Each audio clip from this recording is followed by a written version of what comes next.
Good evening. My name is Brian McDearmon, and this year I'll be your child's teacher for 10th grade honors literature and composition. They've asked us to keep this presentation to under 5 minutes, and that's kind of a challenge for me. I'm kind of long-winded, but if you have any questions about any of the things that I talk about here, or if I left anything out, please don't hesitate to contact me, and I've included my email address at the end of the presentation. So very quickly, a bit about me. This is my 11th year in the classroom, my 6th year at Cambridge High School. This year I'm teaching 10th grade honors literature and journalism. My degrees are from UGA, where I have an undergraduate degree in newspaper journalism, and my master's degree is from Kennesaw State, and it's in secondary English education. And over the last 10 years, I've taught a little bit of everything. I started in middle school social studies. I've taught 9th, 10th grade English. I've taught both English AP courses, and prior to coming to Cambridge, I taught for 4 years at an American school in Brazil, where I taught a course called IB Language and Literature.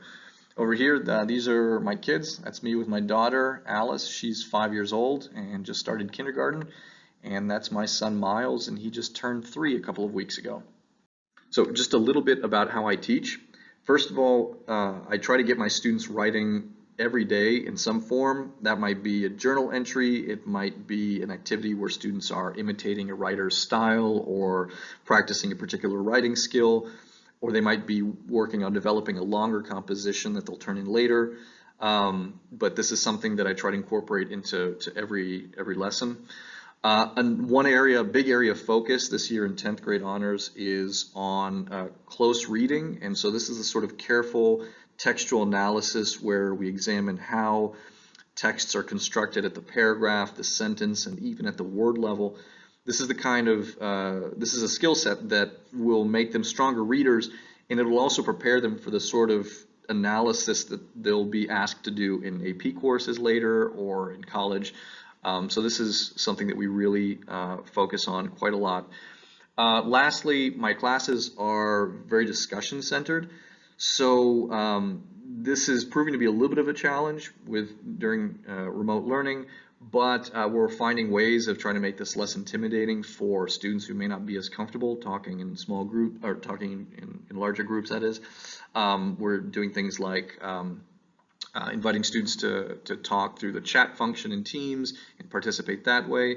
Also, I'm trying to use breakout rooms, so giving students opportunities to talk in smaller groups and rehearse their ideas before they speak in the larger group setting. One important thing I wanted to note here is that although students have access to videos of my instructions, I don't record discussions, and that's to protect students' privacy. So this is part of why it's crucial that students attend our class meetings, because even if they're getting the instruction and doing the assignments, if they're missing the discussions, they're missing out on an important part of how the learning takes place in my class. Very briefly, I just wanted to show you this slide here. These are some of the titles that we may read this year. We may not read all of them, and we may read some things that are not on this list. But I just wanted to show this to you to give you a sense of the variety of types of literature that we read in 10th grade. Here, very briefly, is just some information about our graded assignments during remote learning, formative grades. These are smaller assignments, quizzes, those sorts of things. Those are not counted towards the students' averages. Those are just providing students with feedback on their level of proficiency with the skills that we're learning in class. Summative grades do count toward their average. We will have 10 per semester. And students can access all of these through the assignments channel in Teams. To stay informed, everything students need is on Teams. I send out my lesson plans every Sunday, and they can access these through the lesson plans channel in Teams. We review them every day before we get started, and this is also how I send out announcements. So it's one place for all the information they ever need for my class.